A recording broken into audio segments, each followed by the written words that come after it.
Hello बच्चों, मैं Pramod sir, आपको फिर से एक बार विजय वाला में स्वागत है।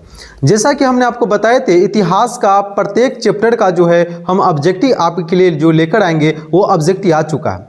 हमने इसके पीछे के वीडियो में जो है चैप्टर 1, चैप्टर 2, चैप्टर कुल मिलाकर के 5 तक जो है हमने इसका ऑब्जेक्टिव करा चुके हैं। आज जो हम आपके लिए लेकर आए हैं चैप्टर नंबर 6 इतिहास का, जिसका नाम है शहरीकरण एवं शहरी जीवन। चलिए, इस चैप्टर का नाम है इतिहास का, हिस्ट्री का 6 चैप्टर है, चैप्टर नंबर 6, और चैप्टर का नाम है शहरीकरण एवं शहरी जीवन। इस चैप्टर का जो है ऑब्जेक्टिव 2025 के लिए बहुत ही वेरी इंपॉर्टेंट जो क्वेश्चन है वो हम आपके लिए जो है लेकर आ चुके हैं। चलिए, हम देर नहीं करेंगे और इसका जो है ऑब्जेक्टिव हम एक एक करके देखेंगे। और यहाँ पे जो है फर्स्ट क्वेश्चन आ चुका है,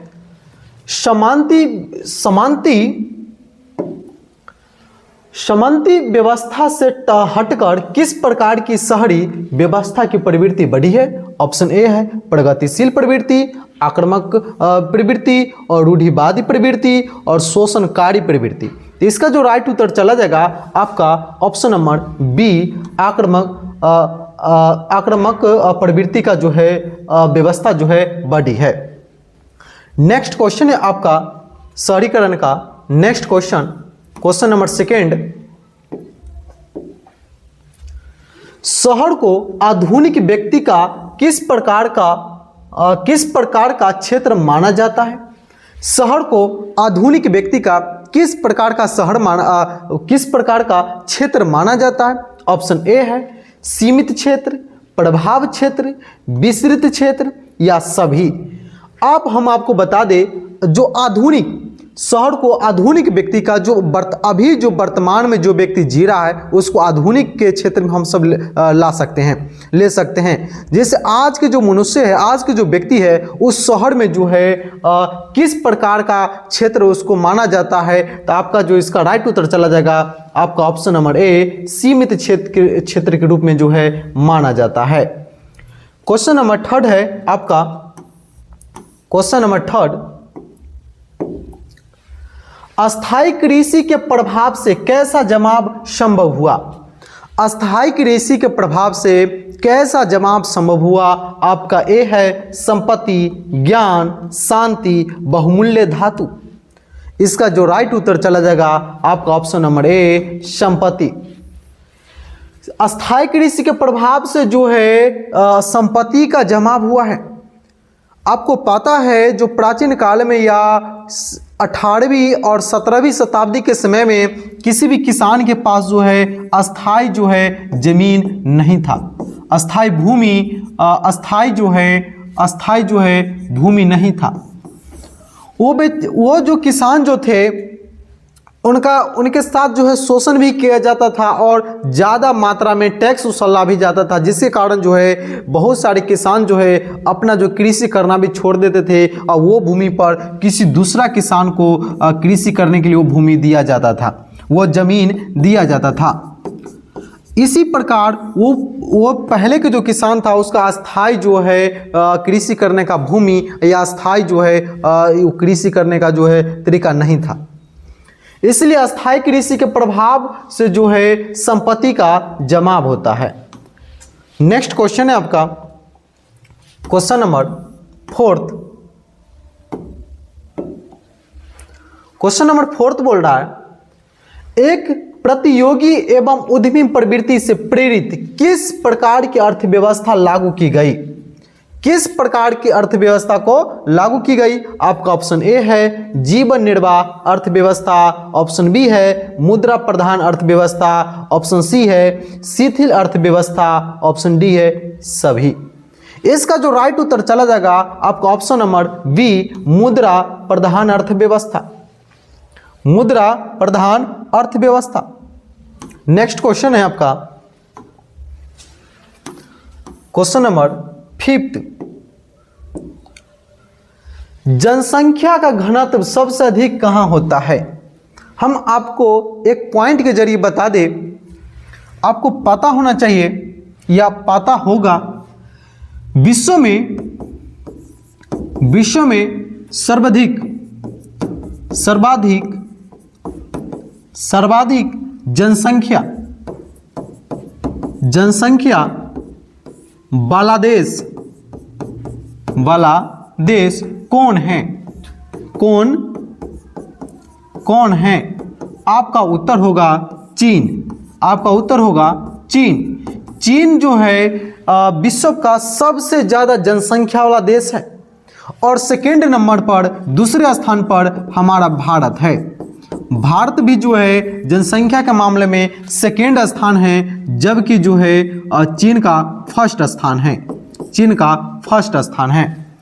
और हमारे भारत में सबसे ज्यादा जनसंख्या, हमारे भारत में सबसे अधिक जनसंख्या वाला जो राज्य अगर राज्य पूछ दे, स्टेट पूछ दे, तो आपको बोलना होगा उत्तर प्रदेश, यूपी में सबसे ज्यादा जो है जनसंख्या है। लेकिन यहां से एक और क्वेश्चन पूछ दे, जनसंख्या घनत्व के आधार पर सबसे अधिक जनसंख्या घनत्व वाला राज्य, सबसे अधिक जनसंख्या घनत्व वाला स्टेट कौन है? तो आपका उत्तर होगा बिहार में सबसे ज्यादा जो है जनसंख्या घनत्व है, जबकि यूपी में सबसे ज्यादा जनसंख्या है। ये घनत्व क्या होता है? घनत्व के मतलब यहाँ पर पॉपुलेशन जो है, यहाँ पर भीड़ भाड़ बहुत ज्यादा है, इसलिए बिहार को जो है जनसंख्या घनत्व के माध्यम से फर्स्ट स्टेट कहा गया है। और जनसंख्या घनत्व के माध्यम से जो है सबसे कम जनसंख्या घनत्व वाला अगर स्टेट पूछते तो आपको बोलना है अरुणाचल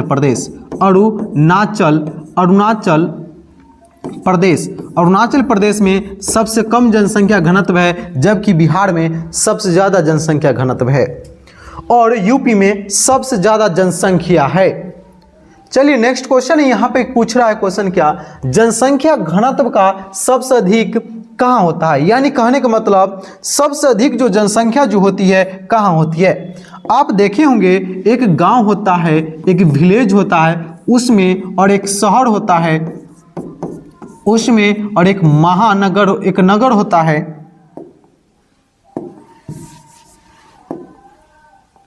एक नगर होता है और एक महानगर होता है। एक महानगर होता है, एक नगर होता है, एक महानगर होता है। आपको पता है यहाँ पर जो गांव जो है, विलेज जो है, वहाँ पर कुछ जनसंख्या जो होंगे नगर के अपेक्षा कम होंगे, नगर के अपेक्षा यहाँ पर जो जनसंख्या जो होंगे कम होंगे, और ये नगर जो है ये महानगर की अपेक्षा यहाँ पर जनसंख्या कम होंगे। सबसे अधिक जो जनसंख्या होते हैं वो महानगर में होते हैं। सबसे अधिक जो जनसंख्या जो होते हैं कहाँ पर होते हैं? तो महानगर में होते हैं। इसके बाद जो है इसके नीचे स्तर पर नगर में, और इसके नीचे स्तर पर जो है गांव में जो है जनसंख्या होते हैं। इसलिए यहाँ पर ऑप्शन है आपका ग्राम में, कस्बे में, नगर में, महानगर में। तो इसका राइट उत्तर चला जाएगा ऑप्शन नंबर डी, महानगर में। नेक्स्ट क्वेश्चन है क्वेश्चन नंबर 6।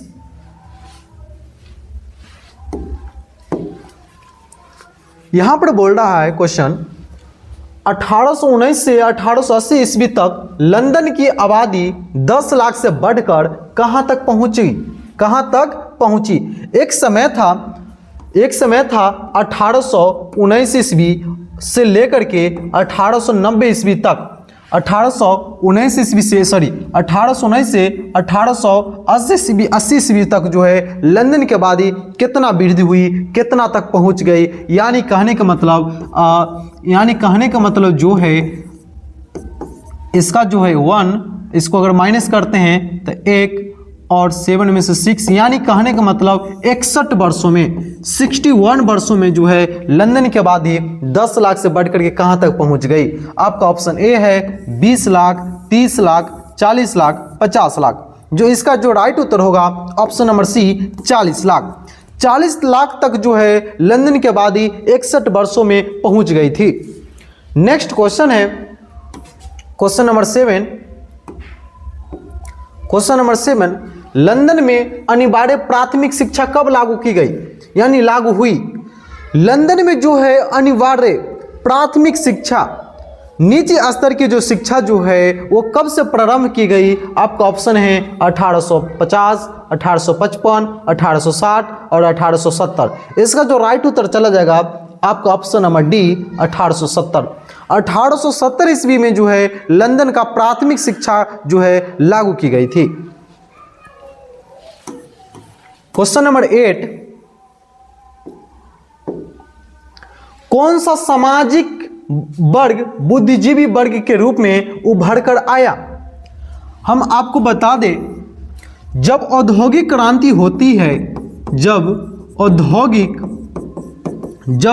औद्योगिक क्रांति होती है उस समय जो है पूंजीपति वर्ग का जो है उद्गम होती है। पूंजीपति वर्ग का जो है क्या होता है, उद्गम होता है। इसके बाद जो है मध्यम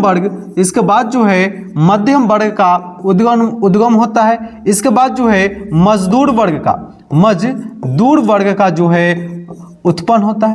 अब यहाँ पर बता दे, बड़े बड़े फैक्ट्री, बड़े बड़े कारखानों ने 3 वर्ग के जो है जन्म देता है, 3 वर्गों का जो है उत्पन्न करता है। पहला आपका पूंजीपति वर्ग, मध्यम वर्ग और मजदूर वर्ग। ये पूंजीपति वर्ग जो था, ये मध्यम वर्ग, मजदूर वर्ग, कृषक वर्ग सभी पर शासन करता था।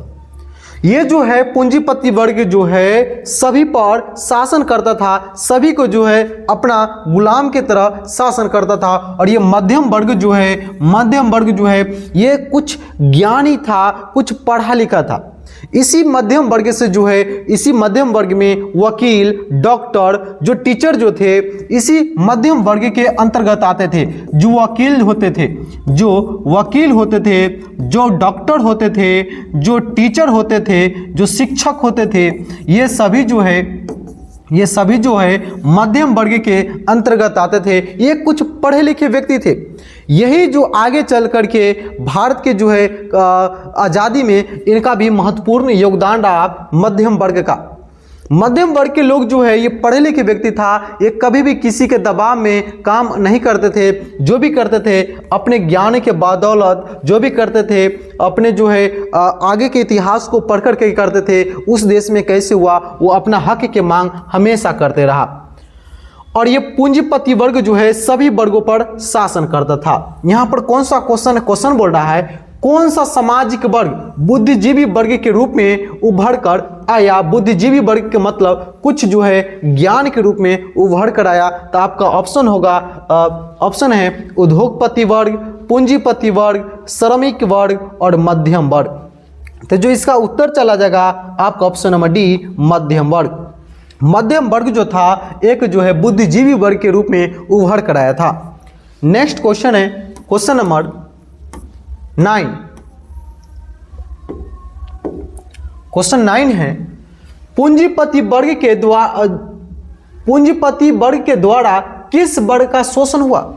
हमने जैसा कि अभी अब आपको बताए हैं, पूंजीपति वर्ग जो था कृषक वर्ग, मजदूर वर्ग और मध्यम वर्ग, यानी सभी वर्गों को जो है ये शोषण करता था। सभी वर्ग पर जो है इसका राज था, कब्जा था। यहाँ पर ऑप्शन आपका श्रमिक वर्ग, मध्यम वर्ग, कृषक वर्ग या सभी वर्ग। इसका जो राइट उत्तर चला जाएगा आपका ऑप्शन नंबर डी, सभी वर्ग। नेक्स्ट क्वेश्चन है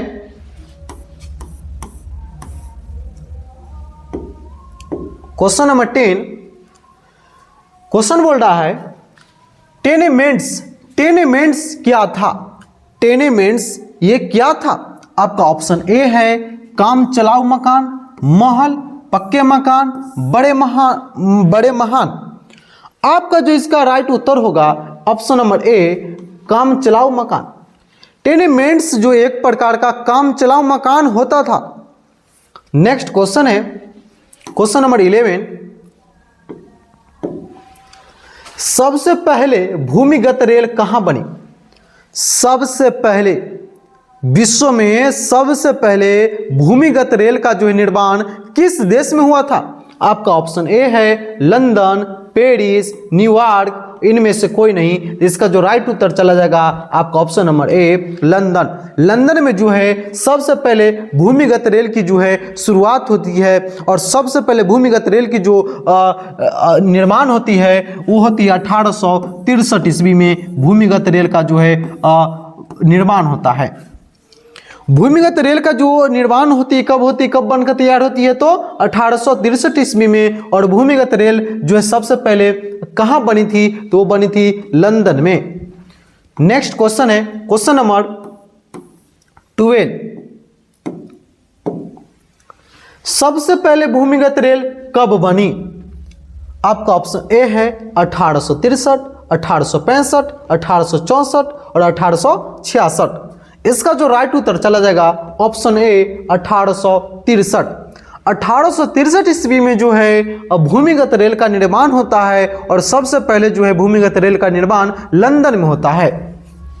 नेक्स्ट क्वेश्चन है बच्चों क्वेश्चन नंबर 13। गार्डन सिटी की अवधारणा किसने विकसित की थी? गार्डन सिटी का जो है अवधारणा सर्वप्रथम किसने विकसित की? आपका ऑप्शन ए है एबेन जेड हार्वर्ड विलियम नेपोलियन तृतीय और हॉसमन। इसका जो राइट उत्तर होगा आपका ऑप्शन नंबर ए होगा। जो इन्होंने गार्डन सिटी की अवधारणा को विकसित किया था। नेक्स्ट क्वेश्चन है question number 14।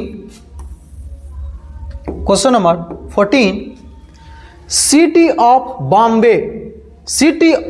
Bombay improvement trust की स्थापना कब हुई? इसकी जो स्थापना जो हुई थी ये कब हुई थी आपको ये बताना होगा। आपका ऑप्शन ए है 1898, 1899, 1895 और 1892। तो जो इसका जो राइट उत्तर चला जाएगा ऑप्शन नंबर ए 1898 ईस्वी में बच्चों जो है सिटी ऑफ बॉम्बे इंप्रूवमेंट जो है ट्रस्ट की जो है स्थापना की गई। आपको एक बात बता दें, भारत में सर्वप्रथम सूती मिल की स्थापना कब होती है तो 1854 ईस्वी में। कब होती है? 1854 ईस्वी में होती है। और ये कहाँ पर होती है तो मुंबई में होती है। कहाँ पर होती है? मुंबई में होती है।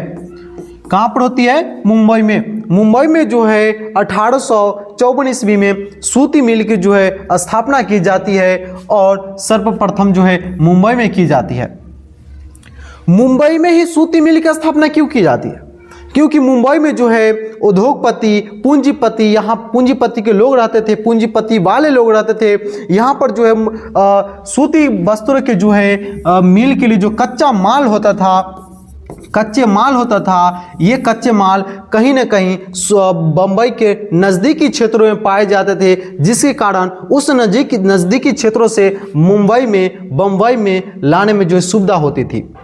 इसलिए जो है बम्बई में जो है सूती मिल की स्थापना की जाती है 1854 ईस्वी में। नेक्स्ट क्वेश्चन है क्वेश्चन नंबर 15। क्वेश्चन नंबर 15 बच्चों यहाँ पर जो क्वेश्चन बोल रहा है पटना में गोलघर किस उद्देश्य से बनाया गया था? आप देखे होंगे पटना का गोलघर, पटना का जो गोलघर है गोलघर, इस गोलघर को किस उद्देश्य से बनाया गया था? इस गोलघर को अनाज को यहाँ पर भंडारण करने के लिए, अनाज को जो है यहाँ पर रखने के लिए इस गोलघर का निर्माण किया गया था। कहा जाता है सो गोलघर का निर्माण जो है बहुत ही यहाँ पर जो है अनाज का जो है भंडार करने के लिए ये गोलघर का निर्माण किया गया था। तो आपका ऑप्शन ए है सैनिक रखने के लिए, अस्त्र शस्त्र रखने के लिए, अनाज रखने के लिए, पूजा करने के लिए। तो जो इसका जो राइट उत्तर चला जाएगा आपका ऑप्शन नंबर सी अनाज रखने के लिए। अनाज रखने के लिए जो है गोलघर का निर्माण किया गया था। चलिए बच्चों आज का जो है लेक्चर यहीं पर समाप्त करते हैं। तब तक के लिए जो है ये लेक्चर नंबर 1 है चैप्टर नंबर 6 का, और अगले लेक्चर नंबर 2 में जो है इसका संपूर्ण क्वेश्चन जो है VVI 2025 में जो आने वाली है उसको हम लेकर आ रहे हैं। तब तक के लिए धन्यवाद।